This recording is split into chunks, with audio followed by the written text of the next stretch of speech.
नमस्कार।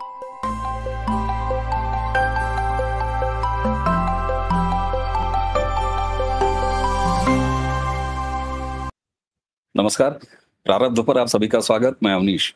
चैनल आपने सब्सक्राइब किया है, इसके लिए आपको बहुत बहुत धन्यवाद। बेल आइकन भी दबाएंगे तो सबसे पहले सूचना आपको मिलेगी। वीडियो को शेयर करिए, लाइक कीजिए, ये सब आपके प्रारब्ध को आगे बढ़ाएगा, ज्यादा से ज्यादा लोगों तक पहुंचाएगा। आइए आज की चर्चा शुरू करते हैं। हमारे साथ हैं द ओमकार चौधरी शो के ओमकार चौधरी साहब। ओमकार सर, बहुत बहुत स्वागत, नमस्कार। बहुत धन्यवाद याद करने के लिए। आपके दर्शकों को भी नमस्कार। सर मैं आपको एक तस्वीर दिखाता हूं और अक्सर लोग दूसरे की तस्वीरें दिखाते हैं, लेकिन मैं यहाँ अपने ही और आपके एक वीडियो को दिखा रहा हूं। ये 3 हफ्ते पहले हमने ये वीडियो किया था, जिसमें हमने देश को ये समाचार सुनाया था कि साहब मिल गए धनखड़। हालांकि उसी समय एक तुकबंदी जोड़ दी थी कि राहुल भगे बिहार, क्योंकि राहुल तुरंत तुरंत बिहार चले गए थे। ये चर्चा इसलिए मैंने आपके साथ आयोजित की क्योंकि कपिल सिब्बल, उधर संजय राउत और कांग्रेस के और कई छोटे बड़े मजले ये पूछ रहे थे, साहब धनखड़ साहब इस्तीफे के बाद कहाँ हैं, सामने क्यों नहीं आ रहे हैं। बड़ी हसरत थी इन्हें। और इस वीडियो के जरिए जिसे अच्छे खासे दर्शकों ने स्नेह दिया, देखा भी, इसको खूब देखा। ये बात आपके यहाँ भी हुई, हमारे यहाँ भी हुई। और मैंने आपको कहा कि सर मैंने धनखड़ साहब को खोज लिया, लेकिन कांग्रेस नहीं खोज पा रही थी। जबकि हकीकत यह था कि जब तक नए उपराष्ट्रपति का चुनाव और उनका घोषणा नहीं हो गई, तब तक धनखड़ साहब उसी सेंट्रल विस्टा के अपने कैंपस में रह रहे थे, भूतपूर्व उपराष्ट्रपति के निवास में। उसके बाद टाइप 8 जिस आवास के वो अनुमन्य हैं, अधिकारी हैं, वो जब तक तैयार हो तब तक वो दिल्ली के एक फार्म हाउस में रह रहे हैं। उसके बाद की एक और तस्वीर दिखाता हूं, जब नए उपराष्ट्रपति जी का शपथ ग्रहण समारोह था। तस्वीरें कई आई हैं, वीडियो कई आए हैं, लेकिन ये तस्वीर मैंने इसलिए छांटी है कि शपथ के बाद उन्हें बधाई दे रहे हैं धनखड़ साहब, और उसमें 2 और उपराष्ट्रपति भूतपूर्व नजर आ रहे हैं। वेंकैया जी हैं, वेंकैया जी के चेहरे को आप देख सकते हैं, दर्शकों आप भी ध्यान दीजिएगा। और उसी के साथ हामिद अंसारी, जिन्हें मुसलमान होने से डर लगता था, वो तो आज भी उनके चेहरे पर डर दिखाई देता है। अब सर, राहुल गांधी लगातार अपनी बदतमीजियां करते जा रहे हैं। मैं बदतमीजी शब्द के लिए बिल्कुल खेद नहीं जताऊंगा। कल आपके साथ बातचीत करते हुए आपके चैनल पर मैंने बेहया कहा, उसके लिए भी मुझे बिल्कुल खेद नहीं है। जो व्यक्ति हमारे संवैधानिक प्रमुख, करोड़ों मतदाताओं के वोट से चुने गए प्रधानमंत्री के लिए तुम तड़ाम कहता हो, माँ की गाली दिलवाता हो, यहाँ तक कि बेशर्मी की हद बिहार के ट्विटर हैंडल से AI जनरेटेड एक ऐसा अस्तरहीन वीडियो शेयर करता हो, उसे बदतमीज ना कहा जाए तो क्या कहा जाए। 15 अगस्त को लाल किले से गायब, उसके बाद संसद से गायब, मुद्दों से गायब, सही बहसों से गायब, देश से रहस्यमयी तरीके से अलग अलग जगहों से पर गायब, और उसी के साथ साथ नए उपराष्ट्रपति के शपथ ग्रहण समारोह से गायब। धनखड़ साहब शानदार तरीके से जिस नैतिकता के साथ सार्वजनिक जीवन में आ रहे हैं उपराष्ट्रपति होने के बाद, उसको कैसे देखते हैं आप? और कांग्रेस के पास अब क्या चुल्लू भर पानी भी मौजूद नहीं है कि वो डूब के उसमें मर जाए, नैतिक रूप से कम इस तरह की? क्योंकि उपराष्ट्रपति के चुनाव में नंबर गेम ने ये दिखा दिया है कि 240 पर लहराने वाला विपक्ष, 4 दिन में सरकार गिराने वाला विपक्ष, 6 महीने में राहुल को प्रधानमंत्री बनाने वाला विपक्ष अब कहीं ना रहा। सर अवनीश जी, 2-3 चीजें हैं। एक, अभी आपने टिप्पणी की थी कि साहब कांग्रेस को धनखड़ साहब नहीं मिल रहे थे। कांग्रेस के इन्हीं नेताओं को कुछ समय बाद कांग्रेस भी ढूंढे नहीं मिलेगी। ये बात आप नोट रखिए कि कांग्रेस पार्टी के जो कुकृत्य हैं, इनके वर्तमान नेतृत्व की जो सोच, अप्रोच है, और जिस आत्मघात की तरफ ये लोग बढ़ रहे हैं तेजी के साथ, उसके बाद किसी को अब शक सुबह बचा नहीं है। 2013-14 में नरेंद्र मोदी ने जब प्रधानमंत्री पद के चेहरे चुने गए थे, तब कांग्रेस मुक्त भारत का एक नारा दिया था। मुझे लगता है उसमें थोड़ा समय जरूर लग रहा है, लेकिन और बाद में उन्होंने क्लियर भी किया था कि मैं कांग्रेसी सोच, कांग्रेसी अप्रोच और तौर तरीकों की बात करता हूं। ये नहीं कि कांग्रेस पार्टी गायब हो जाए या हो जाएगी या इससे मुक्ति मिल जाएगी। लेकिन बात मैं एक ही मानता हूं, ये जो सोच है और इस सोच के परिणाम स्वरूप इस देश की महान जनता ने क्या क्या नहीं भोगा है। हमारे साथ बहुत सारे देश आजाद हुए थे, हमारे आसपास ही हुए थे। वो विकास की दौड़ में कहां पहुंच गए और हम लोग कहां खड़े हैं।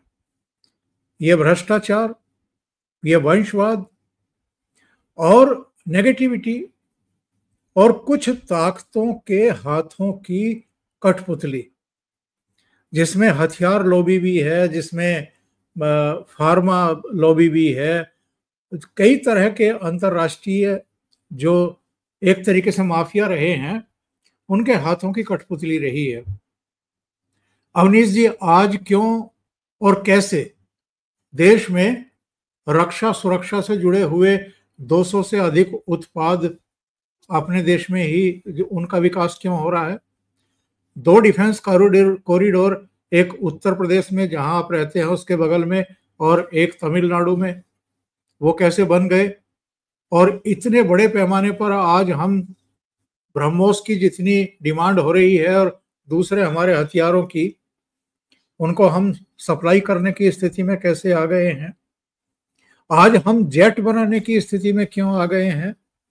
अब फ्रांस भी हमें टेक्नोलॉजी देने को तैयार है उसकी इंजन की, और अमेरिका भी 80% के लिए तो तैयार हो ही गया है।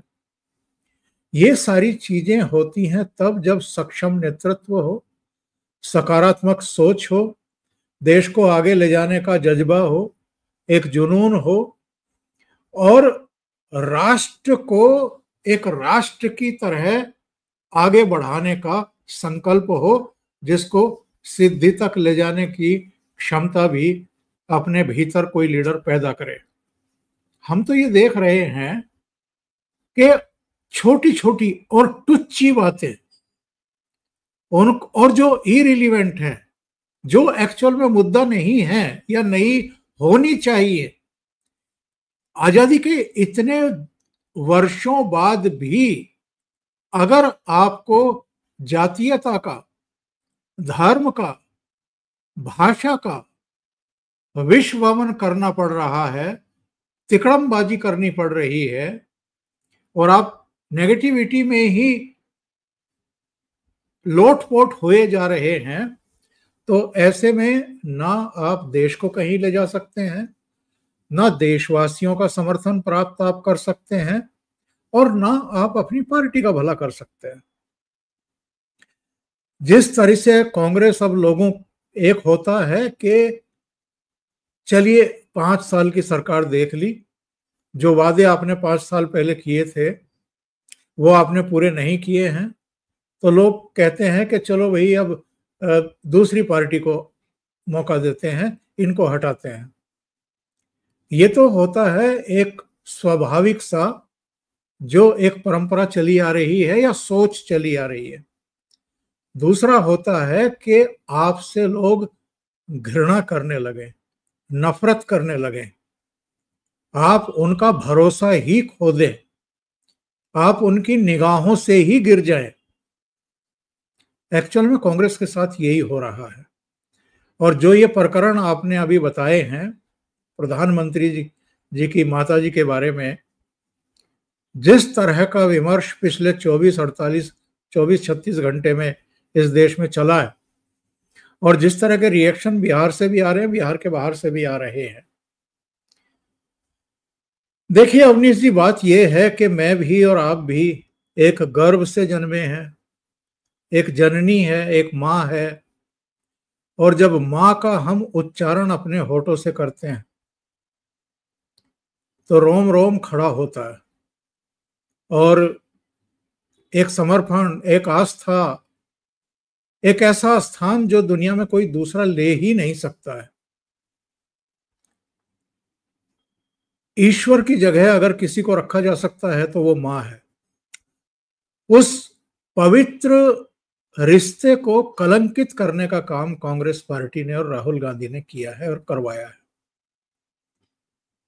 ये इतना बड़ा मुद्दा बनने जा रहा है इस देश में ये लोग कल्पना भी नहीं कर सकते। इसलिए मैंने कहा है कि आप कह रहे थे कि साहब धनखड़ साहब कांग्रेसियों को मिल नहीं रहे थे, तो कुछ समय बाद आप देखिएगा इन नेताओं को अपनी ही पार्टी नहीं मिलेगी।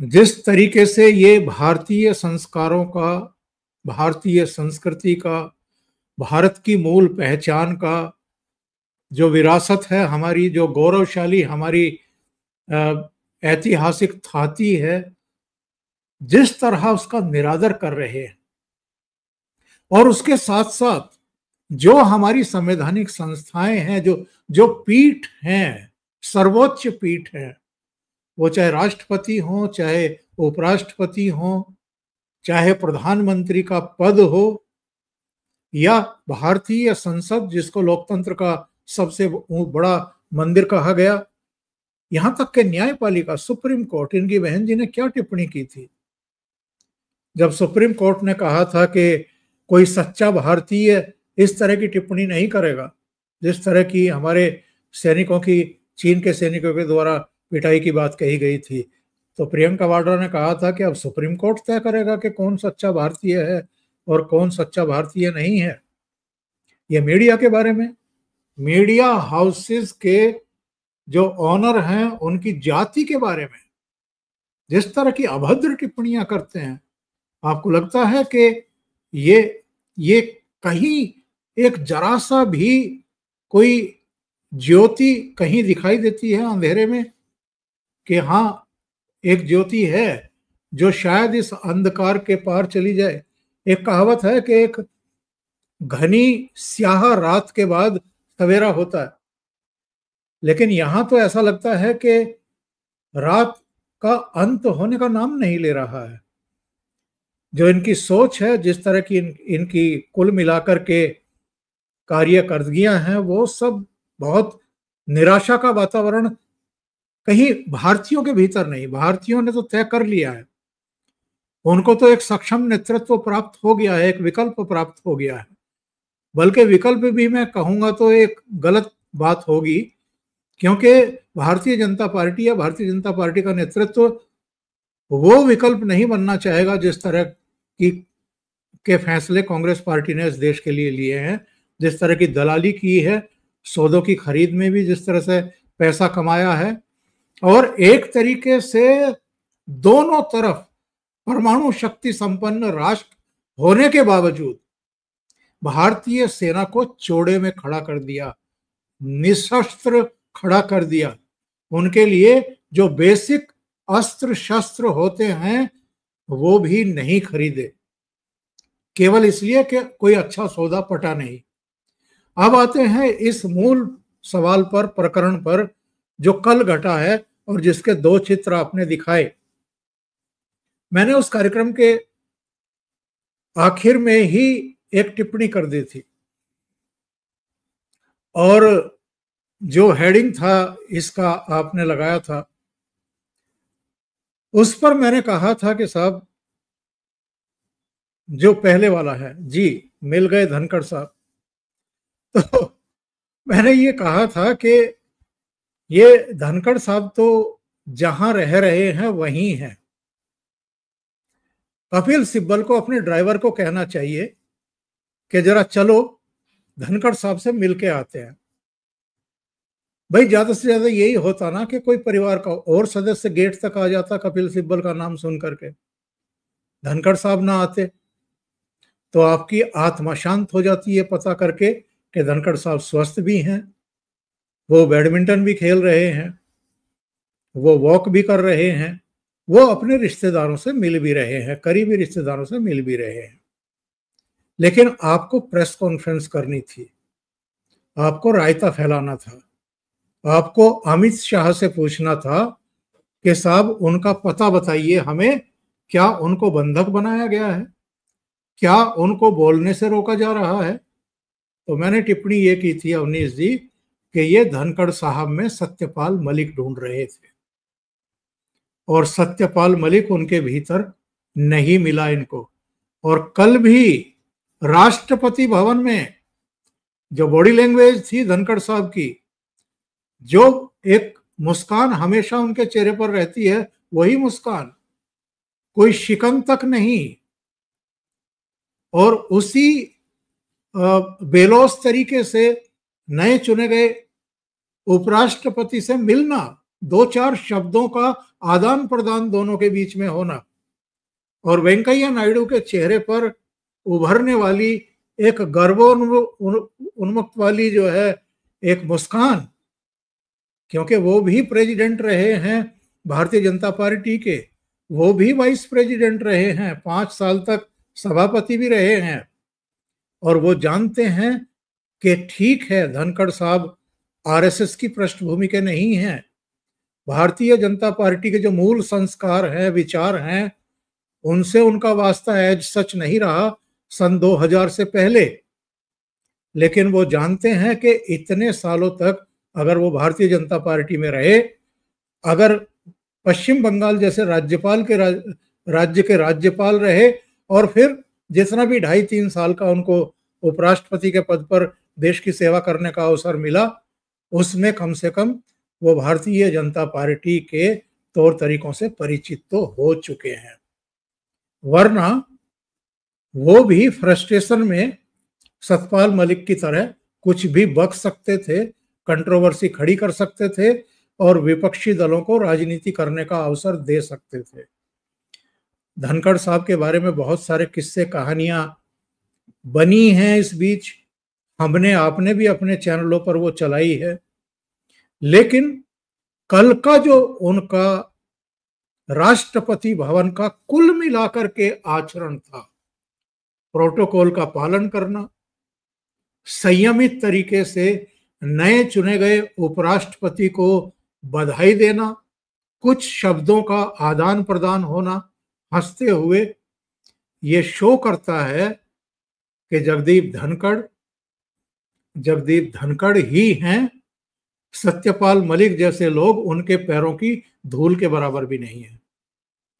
वो जानते हैं कि विपक्ष इस समय क्या चाह रहा है, वो ये भी जानते हैं कि इकोसिस्टम किस पल का इंतजार कर रहा है, वो ये भी बहुत अच्छे तरीके से इससे परिचित हैं कि अगर उन्होंने कुछ जबान खोली, कोई भी लूज टॉक की, तो उसका असर किस तरह का पड़ेगा और किस किस पर पड़ेगा, वो ऐसा मौका नहीं देना चाहते हैं।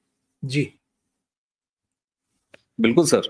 और जिस तरीके से आपने सिलसिलेवार इन सारी चीज़ों को बताया, और पहले कांग्रेस, और ख़ास तौर से मैं सोनिया कांग्रेस कहता हूँ, मैं कांग्रेस कहने से बचता हूँ, क्योंकि सोनिया कांग्रेस एकदम अलग कांग्रेस है, बिल्कुल ए हुम वाली पैटर्न की कांग्रेस है। बीच में अगर जो कुछ भी कांग्रेस में बदलाव हुआ, नेहरू, गांधी, उसके बाद इंदिरा, उसके बाद राजीव, वो अलग थी, ये फिर वापस वहीं वेटिकन की तरफ झुकी हुई कांग्रेस है सोनिया की। सर, आपने कहा कि राहुल न किसी लोकतांत्रिक मूल्यों का सम्मान करते हैं, न संस्थाओं का सम्मान करते हैं, और बड़ी बात आपने ये कही कि धनखड़ साहब को खोजना तो छोड़ दीजिए, कुछ दिन में कांग्रेस भी नहीं मिलेगी। राहुल जिस तरीके से भावनाओं के खिलाफ, सनातन में जो मां का स्थान है, आपने बड़े अच्छे से बताया।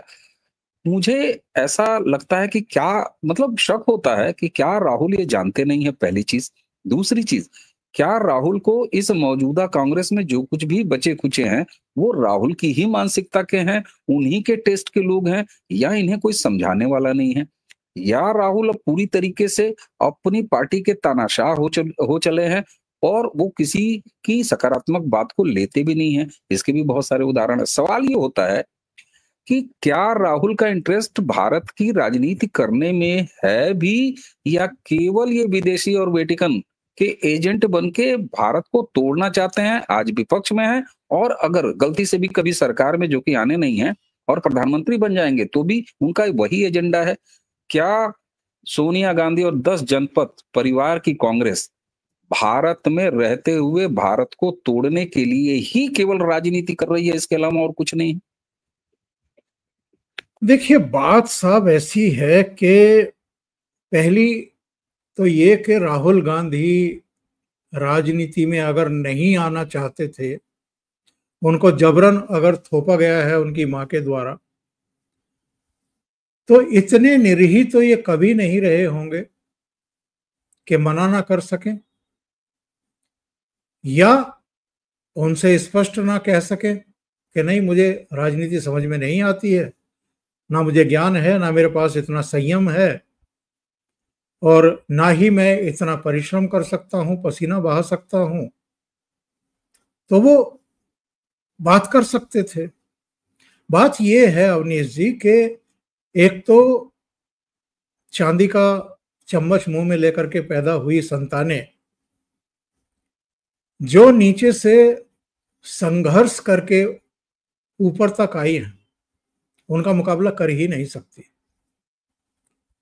उसको रिपीट करने की जरूरत नहीं है कि प्रधानमंत्री नरेंद्र मोदी किस बैकग्राउंड से आते हैं, किस रेलवे स्टेशन पर उनके पिताजी चाय की स्टॉल लगाते थे, यात्रियों को चाय सर्व करके 2 पैसे कमाते थे, उनकी माताजी किस तरह पड़ोसियों के बर्तन मांज करके अपने परिवार का भरण पोषण करती थी, या फटे पुराने कपड़ों की तुरपाई करके किस तरह उन्होंने जीवन जिया और अपने बच्चों को संस्कारित किया।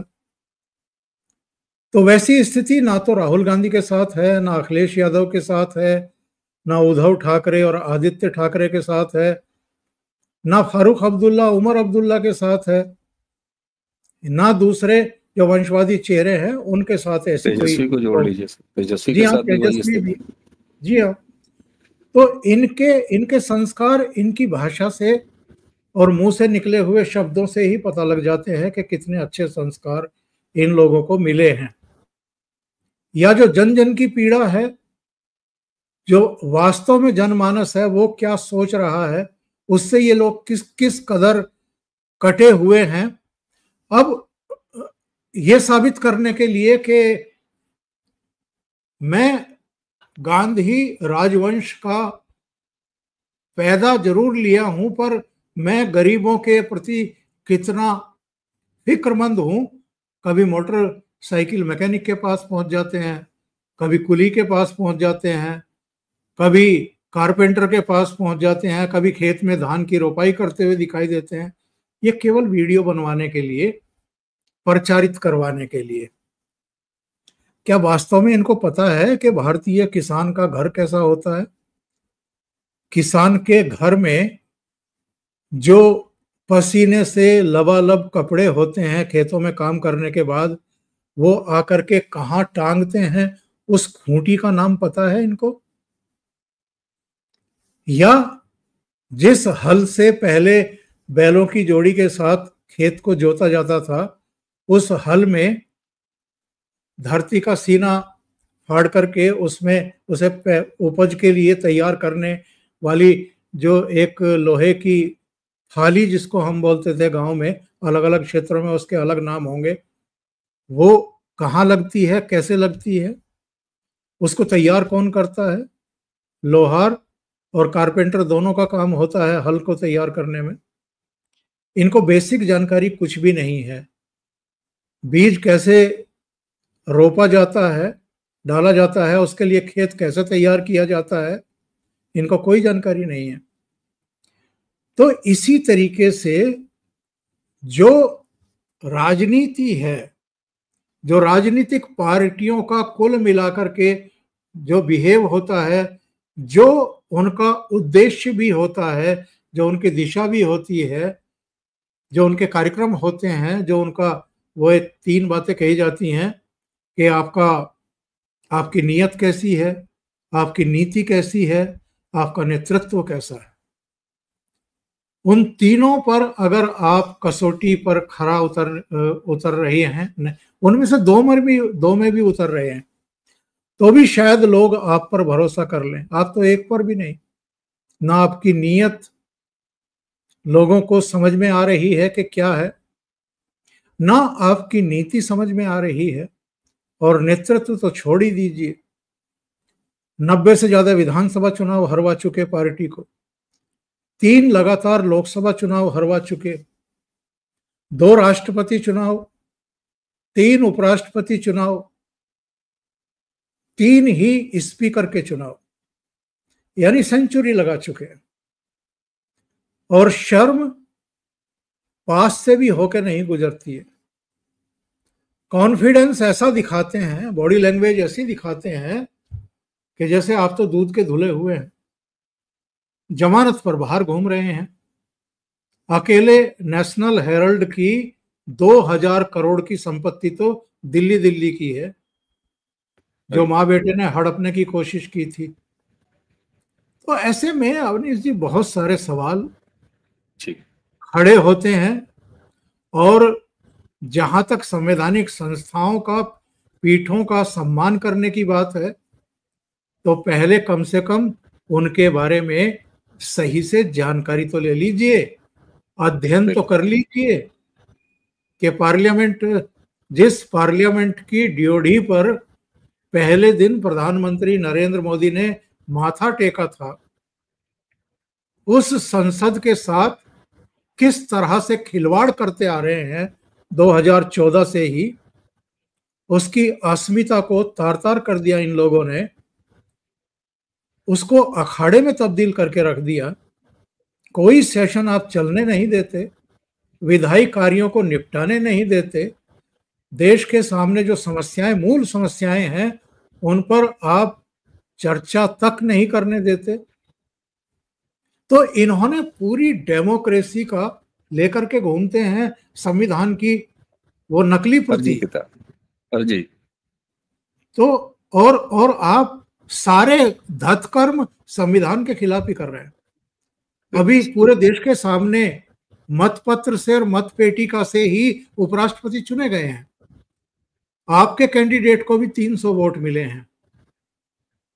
जब तैयारी करनी थी तब मलेशिया में घूम रहे थे, और जब वोट डालने के लिए आए तो बहुत बदहवासी की स्थिति में दिखाई दे रहे थे।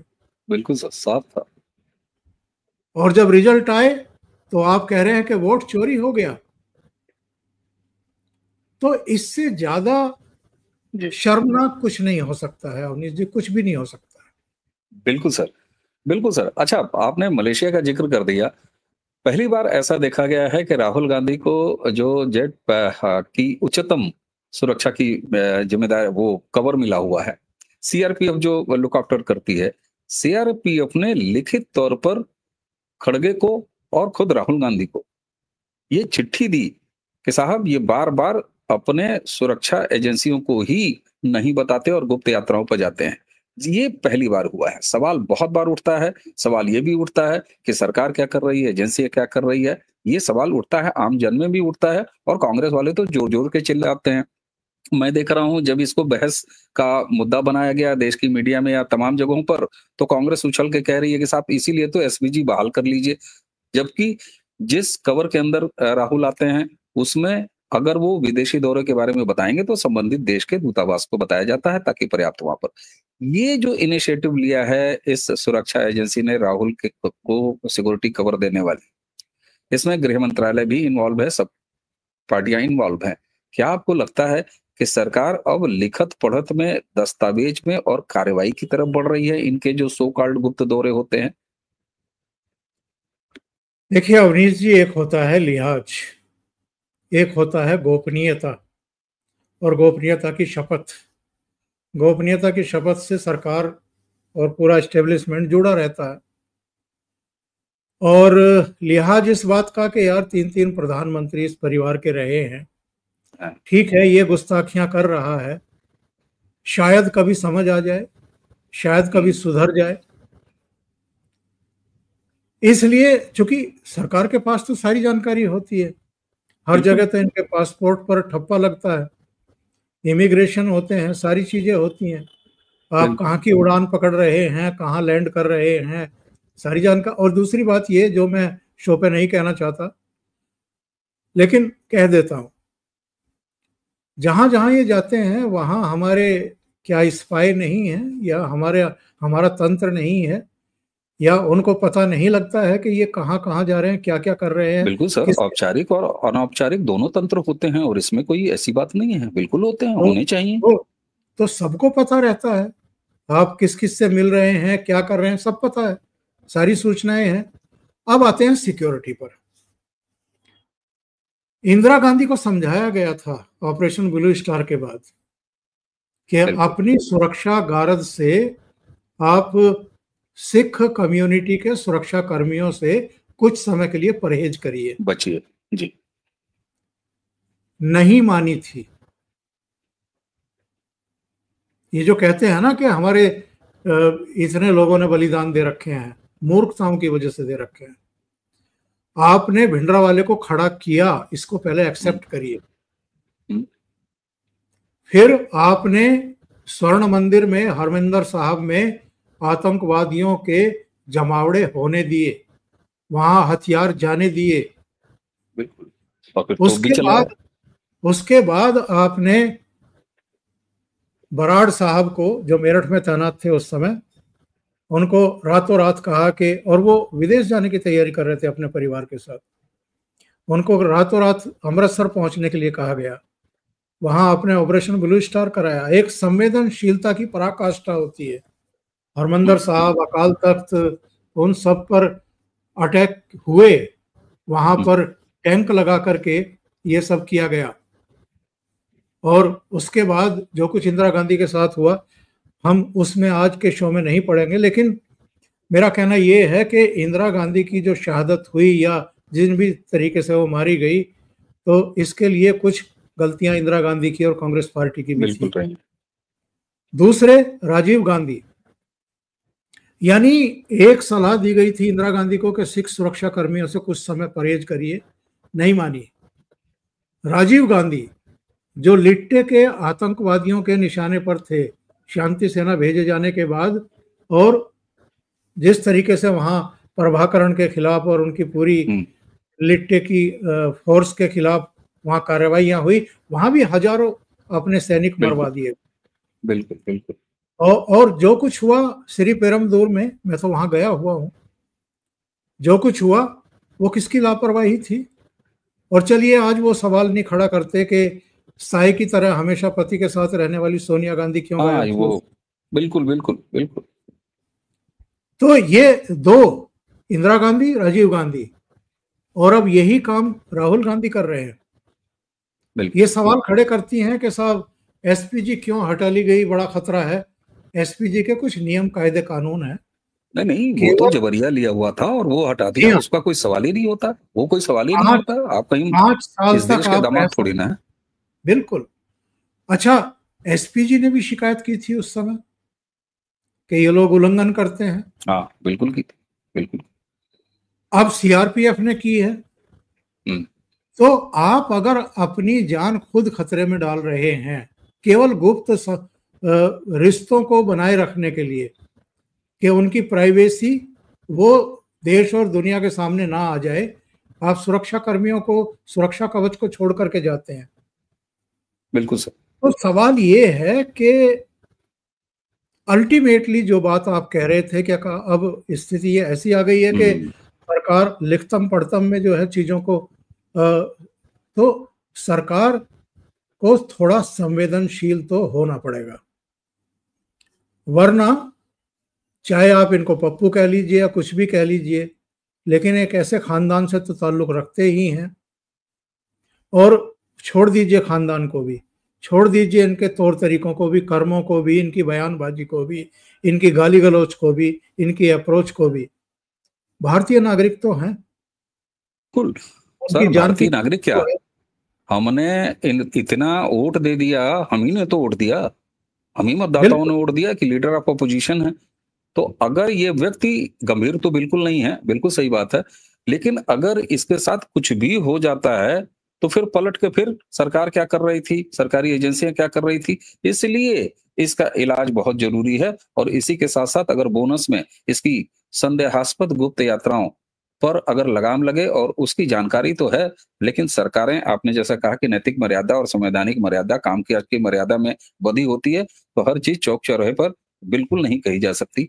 ये आपने जिस तरीके से तीनों आयामों पर ये कहा है, और निश्चित तौर पर सरकार को केवल संवेदनशील नहीं, अग्रेसिव होना पड़ेगा सर, वरना एक आदमी जो राष्ट्र को राष्ट्र नहीं मानता, जो 26 टुकड़े कहता है, और उसके बाद इस तरीके से अगर ये घूमता रहता है, और इसके दुनिया भर के लिंक मिल रहे हैं, मलेशिया दौरा हो, चाहे आपने म्यांमार वाला वो जो दौरा है जिसमें वोट चोरी वाला इसका पूरा प्रेजेंटेशन है, तमाम चीजें खुल के आई हैं। मुझे लगता है कि दर्शकों, अब सरकार को चुप नहीं रहना चाहिए, जो हम सबकी अपेक्षा है, अब सरकार उस तरफ भी जाए। बाकी मुकदमेबाजी तो सर इनकी इतनी चल रही है कि पूरा परिवार जमानत पर है, और ये देश को गिरवी रख के आगे अपने खानदान को मजबूत करने के सपने पालने वाले लोगों को अब ये देश बर्दाश्त नहीं कर रहा है सर। 14 नहीं किया, 19 नहीं किया, 24 नहीं किया, बाकी आगे के भी सपने ये छोड़ दें।